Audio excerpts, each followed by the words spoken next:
The Mongolian steppes were a harsh and unforgiving environment. The winters were long and brutally cold, the summers short and dry. Life expectancy was short, only the strong survived. It was in this unforgiving landscape around 1162 AD that Temujin, the future Genghis Khan, was born.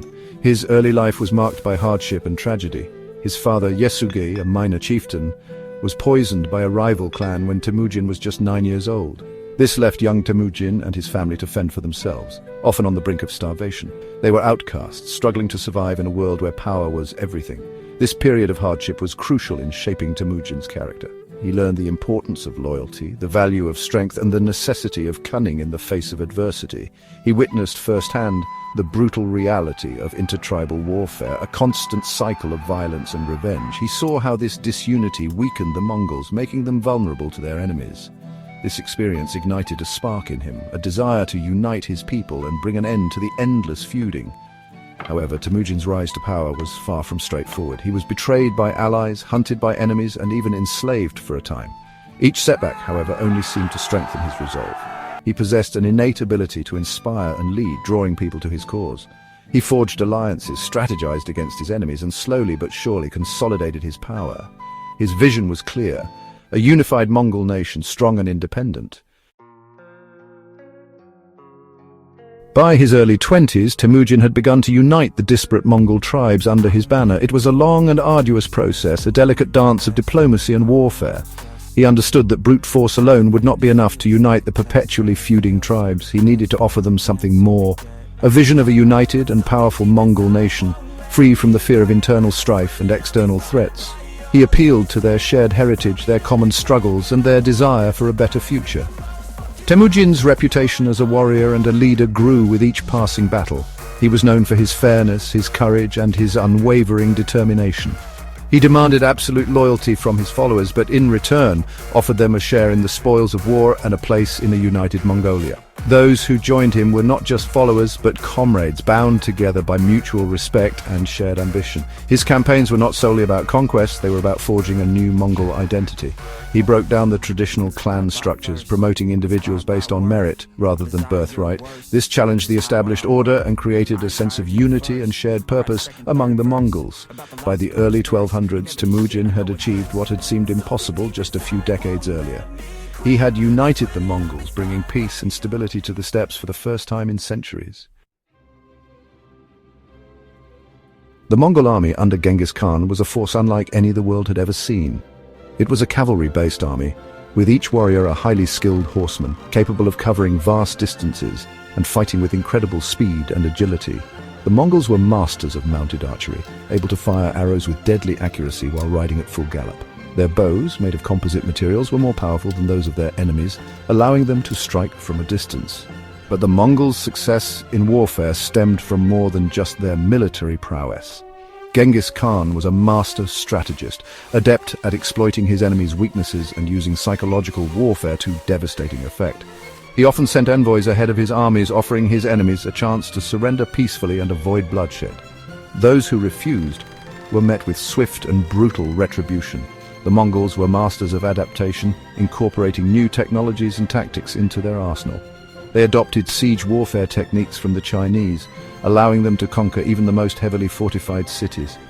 Their ability to adapt to different terrains and climates made them a truly formidable force, capable of conquering empires from the steppes of Asia to the plains of Eastern Europe.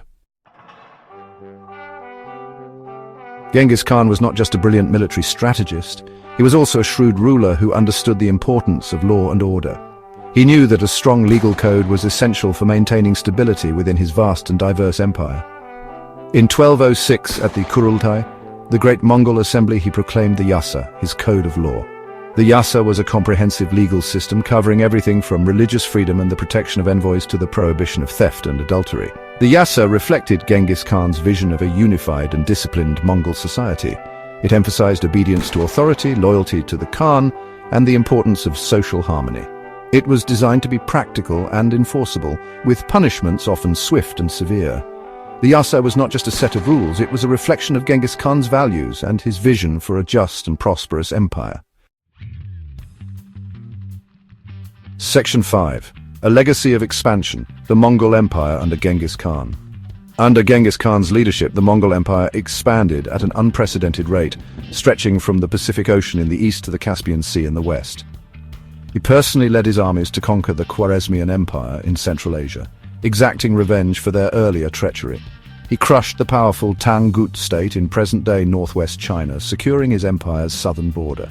His conquests were not merely about territorial expansion, they were driven by a desire to secure trade routes, acquire wealth, and punish those who opposed him. Genghis Khan's military campaigns were characterized by their speed, their brutality, and their effectiveness. He understood the importance of logistics and intelligence, ensuring his armies were well supplied and had detailed knowledge of their enemies' strengths and weaknesses. He employed a system of relays and messengers to maintain communication across his vast empire, allowing him to command his forces with remarkable efficiency. Section 6. Tolerance and Trade. The Silk Road under Mongol rule. Despite the destruction wrought by the Mongol conquests, Genghis Khan was not driven solely by bloodlust. He was a pragmatist who understood the importance of trade and cultural exchange.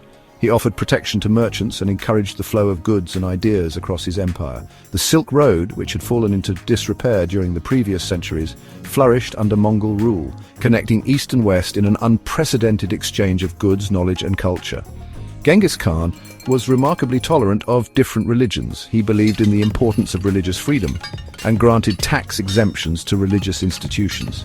He consulted with Buddhist monks, Muslim imams, and even Christian priests, seeking wisdom and counsel from diverse perspectives.